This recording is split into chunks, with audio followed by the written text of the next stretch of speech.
Now at 6 o'clock, a Portland man accused of stalking the parent of a child who died in the Sandy Hook school shooting is set to appear in court this morning. Turns out this isn't the first time this man has faced stalking charges. We'll have more on this with a live report coming up. A new court order blocks the Trump administration from penalizing states with fines related to SNAP. Those states include Oregon and Washington. We'll hear how Washington's Attorney General is reacting to this decision. And look at what Denny's did. Why did Denny's do this? Yep, Denny's has come out with a new shoe. They're calling it the Sticky Kicks, a shoe filled with maple syrup. We'll explain why the chain is coming out with this shoe as we roll into the 6 o'clock hour of Sunrise right now.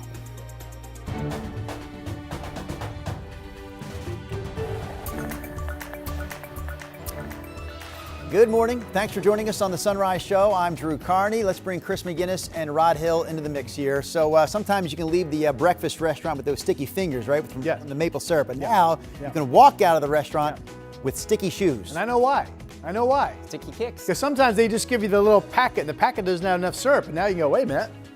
Should I let the viewers know one thing Rod Hill does not like are the small packets. He doesn't like the small ketchup packets. He doesn't like the small mustard packs. And I guess he doesn't like the small syrup packs. Will travel. I hate the small packets. Yes, I do.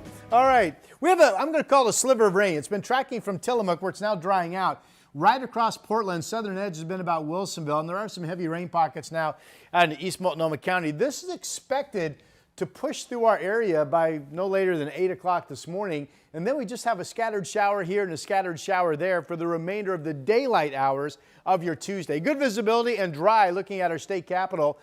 55. We're still in this crazy mild batch of air. We have the rain we just saw on radar over downtown, but nothing stormy out there. 54 is the number. Not much wind, enough to blow the flags around a little bit, and that's about it. Well, in the mid-50s this morning, we're 60 at 2 o'clock. If we make it, that would tie a record for today's date, 56 at 5.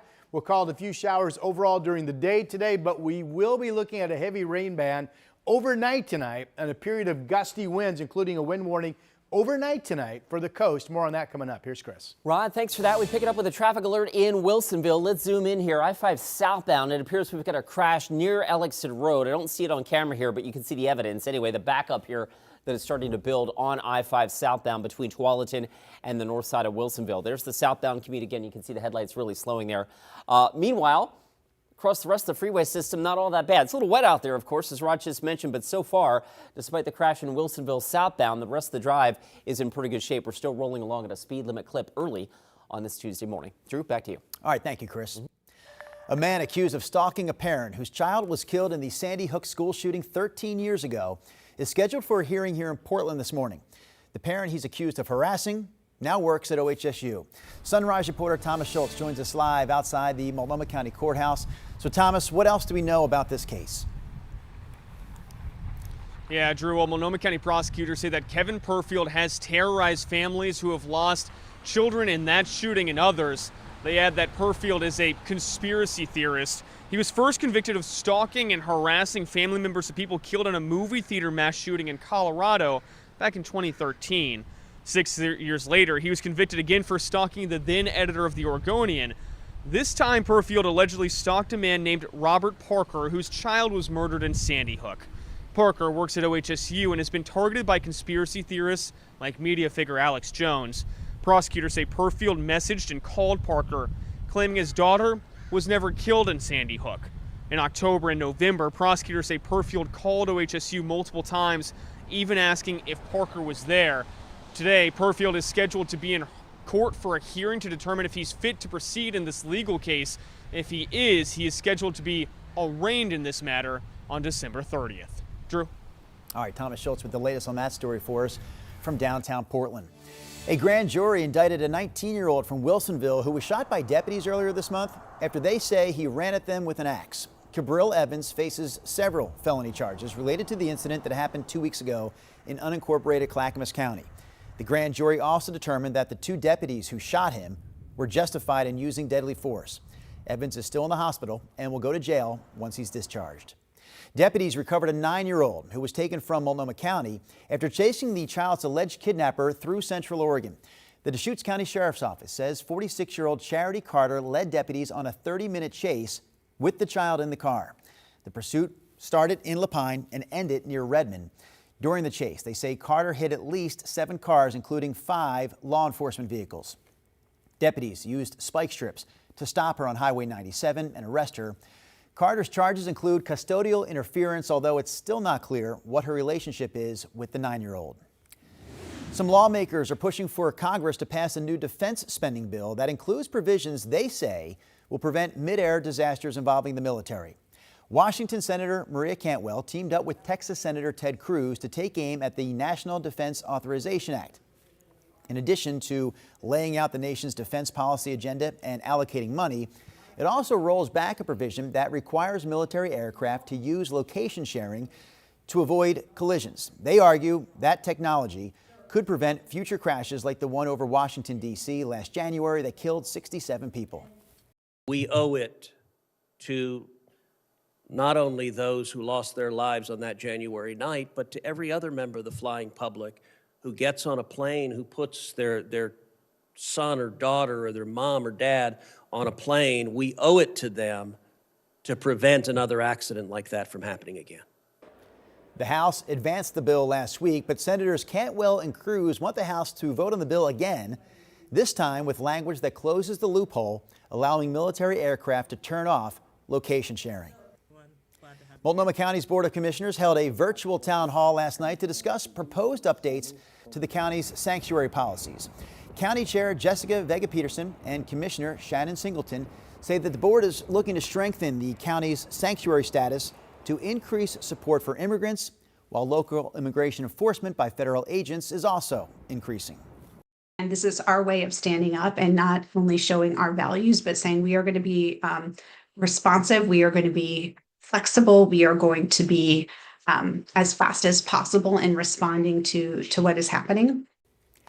The board says it wants to make it clear that all county programs and services are accessible to everyone, regardless of immigration status. It plans to take up a draft resolution of the proposed updates to the county's sanctuary policies at a meeting on Thursday. A federal judge blocked the Trump administration's efforts to punish states with fines related to food assistance programs. The U.S. District Court for Oregon temporarily blocked the penalties and continued the continued operation of SNAP benefits. Last month, the attorneys general for both Oregon and Washington sued the Trump administration over guidance that attempted to cut off SNAP benefits for tens of thousands of people. Washington Attorney General Nick Brown said, quote, "We will continue to do everything we can with this critical program to keep it running smoothly so that Washington seniors, children, and people living with disabilities can put food on the table this holiday season." This month, the criteria for who qualifies for food stamps changed, meaning some 37,000 Oregonians could lose their benefits. As of December 1st, adults 18 to 64 years old, adults who do not have children under the age of 14, veterans, people in foster care, and people who are homeless must prove they are working or volunteering at least 80 hours a month. KGW's Blair Best talked one-on-one with a SNAP eligibility expert at the Oregon Department of Human Services. Here's just part of that conversation. What happens to people who can't meet those work requirements because of, say, unstable housing, caregiving responsibilities, or lack of transportation? Yeah. So part of our goal is to really build a plan around with those individuals. Every time you talk to one of our staff, they're going to be asking around exemptions. Some of those things may allow us to give you an exemption so you do not have to report for that period of time. For those who no longer qualify, you can only get SNAP benefits for 3 months across a 3-year period. You can watch more of Blair's coverage of this story streaming on KGW Plus, also on our KGW YouTube page or online at kgw.com. Denny's is getting in on the sneaker market just in time for the holiday season. So take a look at these shoes and we'll tell you a little bit more about them because there's more here than meets the eye. They call these sticky kicks, and they're apparently made with real Denny's syrup.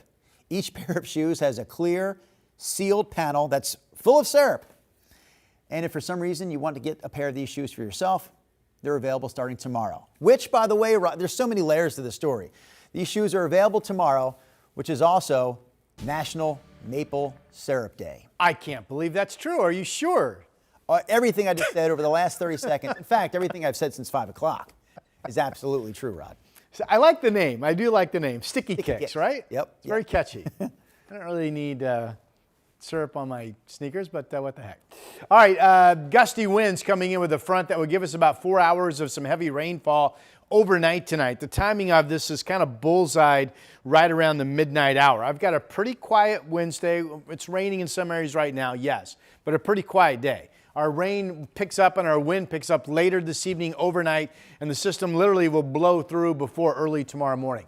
But for tonight, 65-mile-per-hour winds, a potential at the beaches. A high wind warning's up. There's a wind advisory for the coast range, 55-mile-per-hour winds, especially above 500 feet.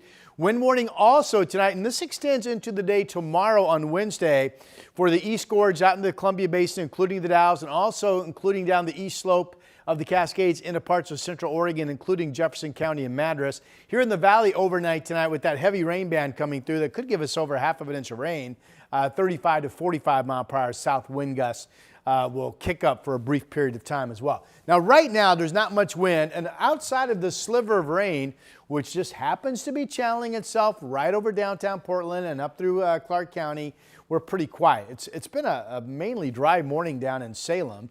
The rain right now in Portland was a little bit heavier. Currently, it's on the light side, but everything's wet. We're at 54 degrees. Another crazy mild day. We had a record, as you look at these current temperatures, of 50 or better in most spots. We had a record high of 61 yesterday. Today's record is 60, and we could get up there. This shows at 3 o'clock this afternoon, upper 50s from Portland down into Eugene, 50s at the coast, 50s in Central Oregon, and a mix of, well, mostly 50s out east as well. 7-day forecast. Impact alert mainly for the overnight hours tonight. Tomorrow's back to just kind of a quieter day, but it will be cooler. Tomorrow's high maybe only 48. And then we have a big flood watch again, all areas Thursday and Friday for hours of steady rain, maybe another 1 to 2 inches of rain. Heightened or new concerns of rising river levels.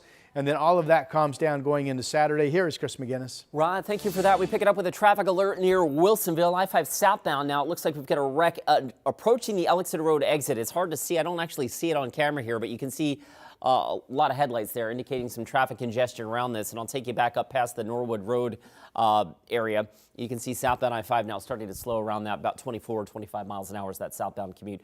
So far, the freeways are wet. That's our first trouble spot of the morning commute. Drew? All right, thank you, Chris.